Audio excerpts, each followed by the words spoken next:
So I want to welcome everyone to episode number 21. Wait, that's a 3. Wait, that's a Trinity. The Father, Mother, God, the Spirit of life itself is right here, right now, this day. And I just love to use all the different ways that we can connect with the higher self, the higher spirit, and that which is in each one of us to invite us to live a life that we truly love and to allow ourselves to tune in a deeper way, to listen to that still small voice.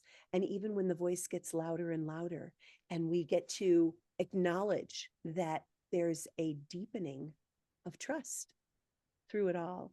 So, this podcast called Trust After Trauma was actually created to invite beautiful souls that are out doing such incredible work in the world to share in a conversation and a part of their journey and their story, and also share their tools of transformation that they've just really dialed into. And I call it putting your tools in your tool belt and being able to know which one to pull out at any given time.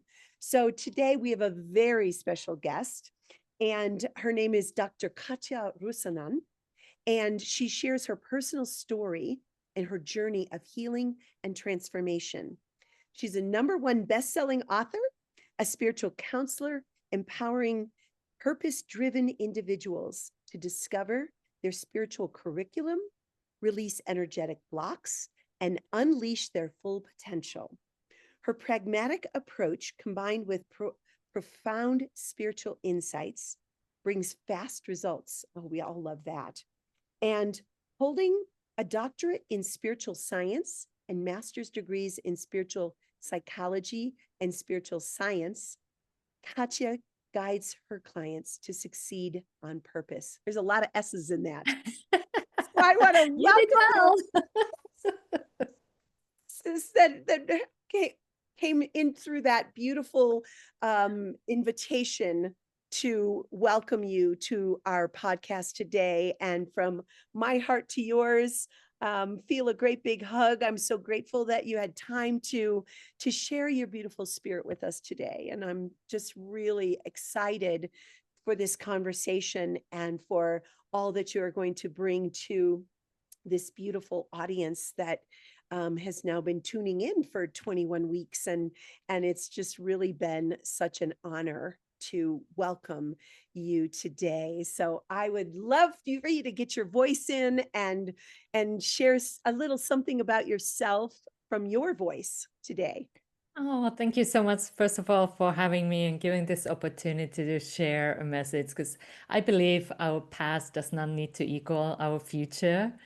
And I believe also we all go through some sort of trauma in this life, whether it's the trauma with the big T or capital T, or just a smaller trauma. But there is something that we go through here. It seems that's how this Earth School, how I call this place, is structured. And we are here learning through our spiritual curriculum. That's something that we all have uniquely designed for our learning, growth, and upliftment. But of course, when we are in the mud, when we are going through the challenges, it is often very overwhelming. And that was at least my own experience. It started all very well. When I was 16 years old, I remember the springtime. I was growing up in Finland, so that's where this accent comes from. If you wondered, like, where, where in the world is she coming from? So, I fell in love with for the first time, and as you might remember, that beautiful feeling, the butterflies in the belly, and all of a sudden the world just looks so wonderful, and you're just excited to spend time with the special one. And that was my experience. It was really that sweet 16, the first love. But unfortunately, my first love did not end with a happily ever after. It ended suddenly when I heard the news that my boyfriend had died by suicide.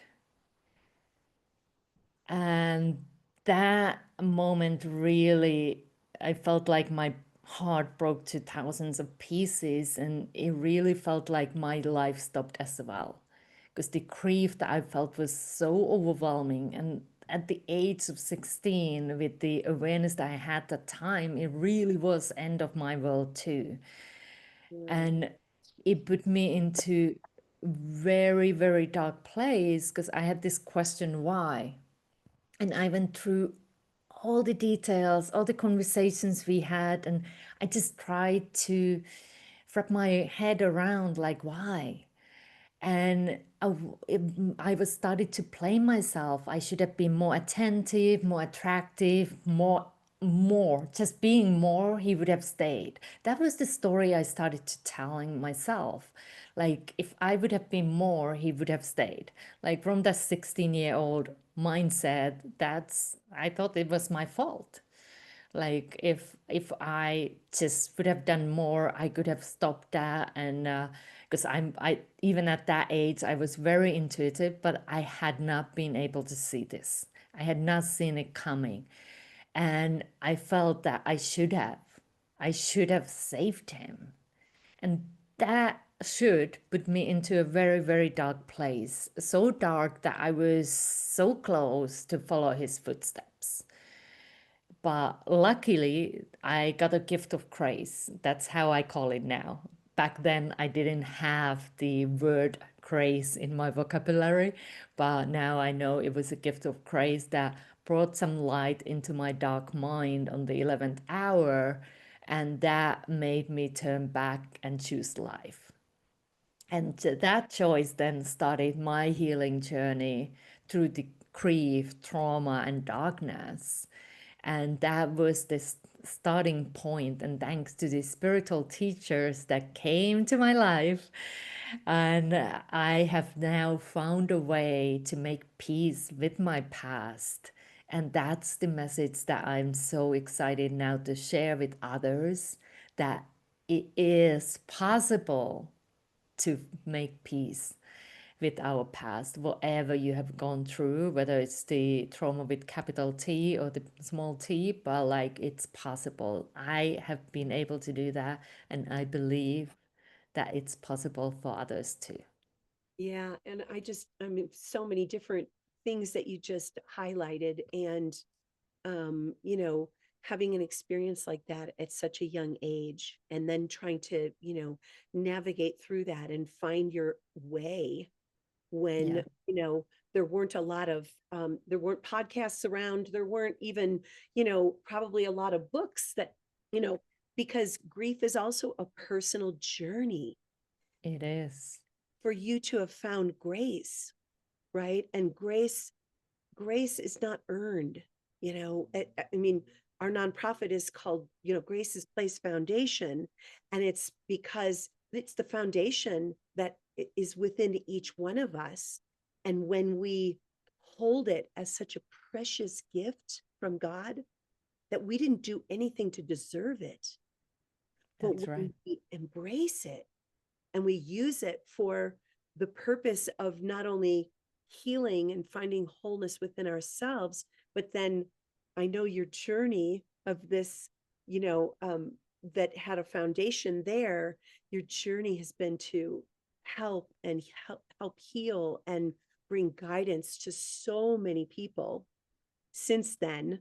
And as a beautiful teacher and a doctorate of spiritual knowledge, um, can you share some of your tools and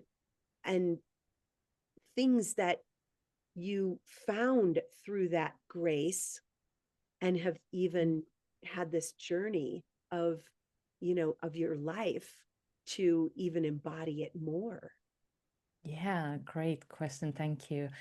And one of the gifts that I got from studying first the master's and then the doctorate was actually even to have that awareness that I got the gift of grace, because grace was something that I felt very distant for me.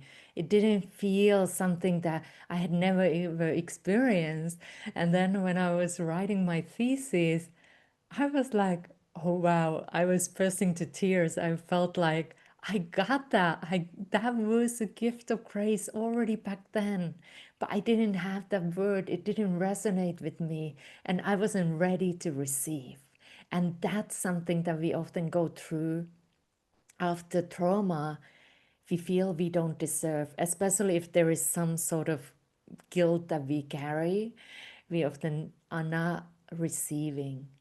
And I was then ready to own that gift of grace, receive it fully, and just feel like what a blessing it has been to get this second chance in life and choose life.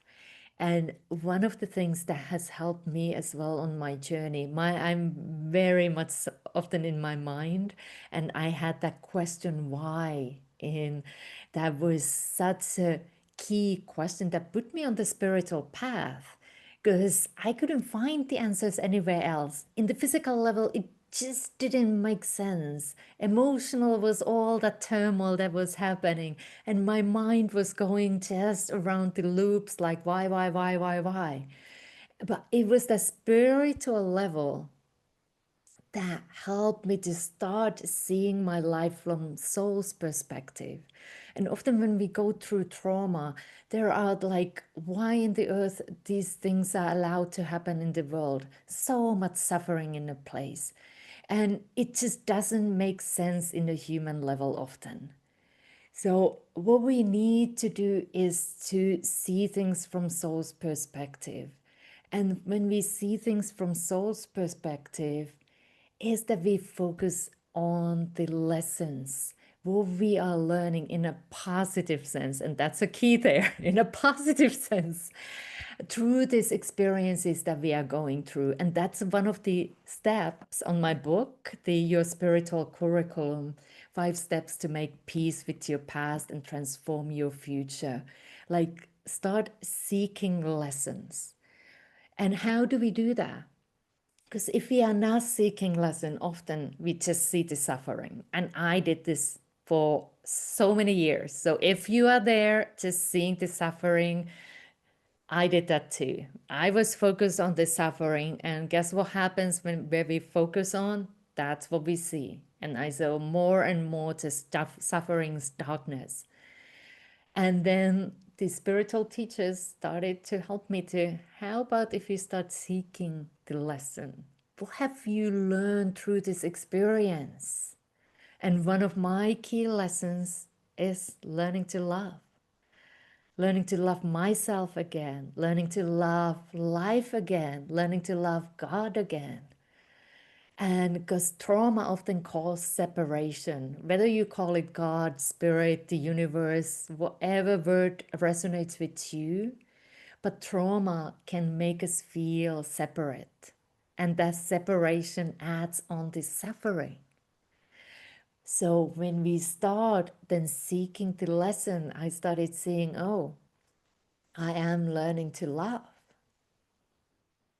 And I'm learning to love myself, life, God. That started to bringing back the connection. That started bringing the healing within me. And that's when things started to shift from the perspective life happened to me to life happened for me. Even this challenging experience brought a gift, but I didn't see the gift when I was just looking to suffering. I saw the gift when I started to seek for the lesson I have learned as a soul going through this human experience. Yeah, I love that. And again, when we're just looking through this lens, we can only see this much, right? And that's identifies the human. And like you said, when we're looking at it from a soul perspective, right? That we all came here, on purpose, for a purpose, and all the different things and the lessons. We like to call them blessings because they're blessings and lessons. Love that. So, but when you're going through a trauma of any form, and for any of you listening, again, capital T or little t, trauma is a life lesson that also gives us this opportunity to either stay focused in the human condition, the human perspective, or we can open our lens wider and say, okay, so what's the blessing that came through this? And so I would love for you to share maybe your top two spiritual tools that are in your tool belt that I know that are in your spiritual curriculum. I cannot wait to read your book. And I know that your beautiful heart is here to be of loving service in so many ways. And I know that every page is going to have a piece of you in it. So, but I would love for you to share your top tool or your top two tools that you might want to share with our audience today. Yeah, so one of the things is observation. Mm. And that was something I really worked on during my studies, because observation is key. And what I mean with that is just to having the awareness, first of all, on this physical level, what's happening and what you are doing or not doing, because that often is as well key. We can start seeing like, oh, I'm not, for example, sharing because of, and there is some things like why, and also then working on that mind, like observing your mind. What are the stories you are telling within? Because when something happens, we are all natural storytellers. So something happens, we just find give them happening a meaning and purpose, because that's how we process what happened, and we start telling a story. And often these stories we tell about trauma, they are quite negative. We are again telling something what it means about us, and you can check in, what's the story you are telling? Is that supporting you, or is that discouraging you, pushing you down, making you less than? So it's just having that awareness what's happening in your mind as you are observing what's there. And then we check in within those emotions. And often after trauma, my way to deal with the emotions was to cut the cord, put my all the emotions in a storage unit and put on the door never to enter. But guess what? That did not work too well. It's like having a beach ball and trying to push it underwater. Sooner or later, it will come to the surface. Often on the moments when you less expect. And there it is. Because it is, those emotions are looking for your attention. They want to be felt, and feeling is healing. So it's again, that's the first level of observation. Because what I shared earlier was seeking the lesson. Sometimes we need to work on these three levels in order to start seeing what's the lesson, like you said, what's the blessing and lesson that we have learned through this experience as a soul, going through this human experience. So all this work is super, super important. But what I often see that is happening there, we are just focusing on one of the levels, but they are all connected. So if we just work on the mind and we are now working on the emotional level, it's just not really bringing that sustainable change.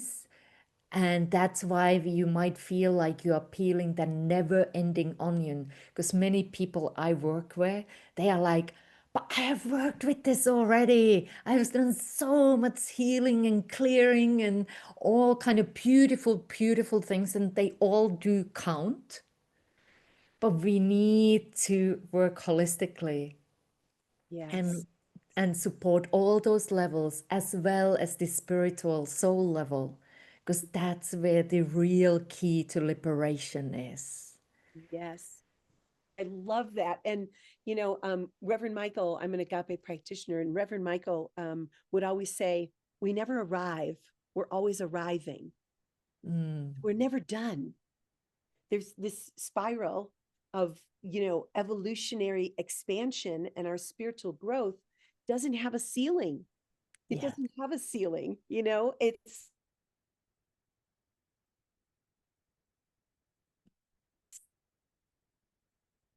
I love that. And yes, feeling is healing. And it's like the beach ball. It's going to pop back up. It's going to show itself in a different way. And what you want to do is give yourself that grace and that mm, space to be able to feel yeah, and heal those feelings. And um there's so many different things that I know um, our audience is going to benefit from in all that you've just shared. Is there um, is there things that specifically, or um, a story that you have of maybe someone that you've helped that has used these tools, and you want to share just a snippet of someone's experience? And you don't have to name names, but I know that people identify with hmm, story, and we're naturally storytellers, so I would love for you to we share are. an experience. We are. So often I work with the people who have gone through challenging life experiences, and whether it is from the childhood or later on, sometimes we just carry these things. And often there is some level of experiences that we go through now that they come back again, and that's just the opportunity is right there. Then if some emotions start arising, it's just the opportunity for us to heal and clear and just make peace with those experiences from the past, this life. And I sometimes go even past lives with some of clients. So one story comes to my mind because I had a client who had such a resistance to share her message on social media. She had beautiful work that she was doing, such a beautiful soul, and she was just having huge fear, but yet at the same time, she had this calling to share.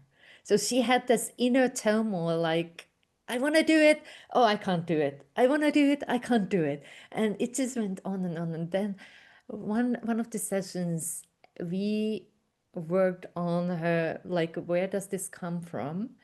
And I guided her through a process. And then she connected that to a childhood where she had grown up in a turbulent environment where it wasn't safe to be seen. And she Mm, remembered how she had been hiding, and that was a safe place, just be, not to take attention, just play small. So that was the safety in the childhood because there was violence in the home. And when she was able to connect with the younger version of younger version, she was then able to have that courage that, okay, it's, this is different, this is now, and it's safe for me to share my message. My past does not need to equal my future. It's safe for me to share now.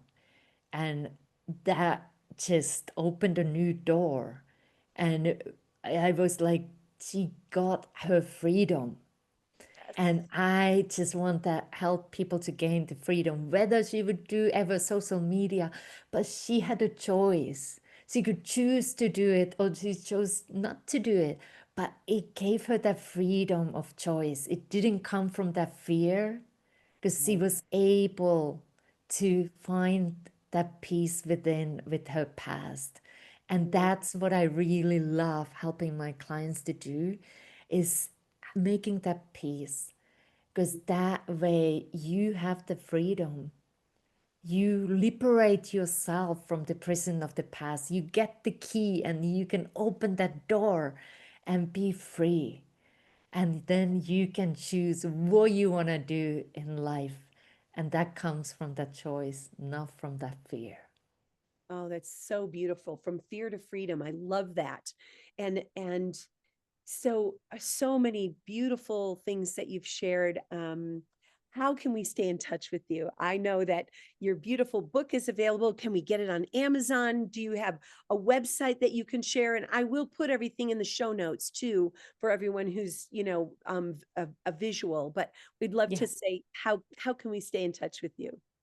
Beautiful. So you can find me on social media. I'm under my name, Katja Rusanen, and that's available on katjarusanen.com. My book is on Amazon, so you can find it there.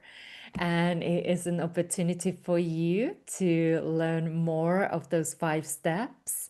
And if you like meditations, if that's your thing, I have a YouTube channel where I share a lot of meditations. I often work with archangels that they come to support the meditation. There is meditation on forgiveness, energy clearing, all the good stuff, and some insights and inspirations, and all the other social medias as well. You can find me by my name, Katja Rusanen. Oh, thank you, my sweet angel. It's been such a pleasure. And thank you for sharing from the bottom of your heart and the bottom of my heart. It connects with you. And I just am so grateful for all of your time and your beautiful passion and the work that you're doing. And so follow Katja. You will not be sorry. You will be so illuminated and allowing our souls to just expand is really why we're here in this human experience, having a soulful journey. So, from my heart to yours, thank you so much and have a beautiful and blessed day. Thank you. Thank you. Bye for now. Bye for now.